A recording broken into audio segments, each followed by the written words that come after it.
Good evening and welcome to the broadcast. Flora Atieno is the sign language interpreter. Now, the High Court has suspended the implementation of the 95 billion shillings Adani power deal, blocking the government from signing any energy agreement with the Indian firm. The court issued conservatory orders after a successful application by the Law Society of Kenya, which is accusing the government of engaging in a deal tainted in secrecy and without integrity and accountability. The court has also barred the state from signing any other agreement with Adani Energy Solutions or any of its related companies and entities with regard to development of electricity transmission infrastructure. Mutai begins our broadcast tonight. It's another blow for the Kenya Kwanza administration after the High Court sitting in Milimani, Nairobi, issued conservatory orders blocking the implementation of the 95.7 billion shillings deal between Adani Energy Solutions Limited and the state-owned parastatal Kenya Electrical Transmission Company, Ketraco, from inking any agreement.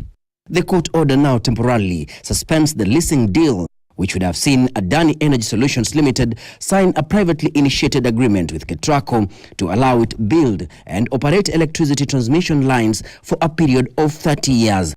This comes just a day after President William Ruto lobbied for the Indian company, saying that it was the only way for the government to improve the energy infrastructure in the country. The Adani Group are investing in the transmission line. Their money, 95 billion.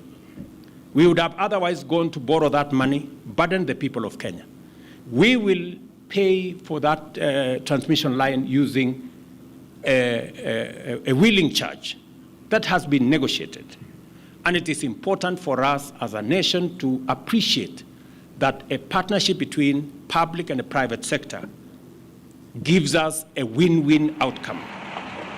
According to the Law Society of Kenya, which challenged the deal in court, the project agreement is said to have been entered without conducting meaningful public participation on the proposal and for not undertaking proper due diligence of the proposal, contrary to constitutional imperatives and the provisions of the Public-Private Partnerships Act. In a petition filed in court, LSK calls the deal, and I quote, a constitutional sham, that it is tainted with secrecy and is short of principles of integrity, transparency, openness, and accountability. The petitioner is also questioning why the government is leasing the strategic national electricity infrastructure to Adani, accusing the state of hiding crucial details in the project.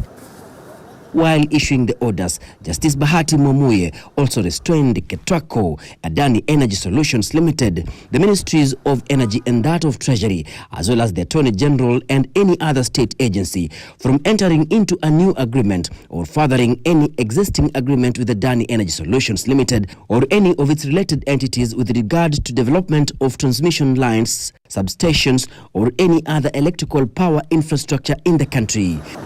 The judge agreed with the concerns raised by LSK, saying that they meet the legal threshold, hence suspending the deal until the case is heard and determined. The matter will be mentioned on 11th November 2024 for further directions.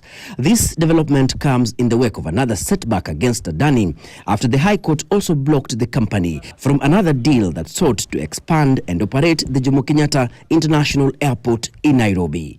Mutai, and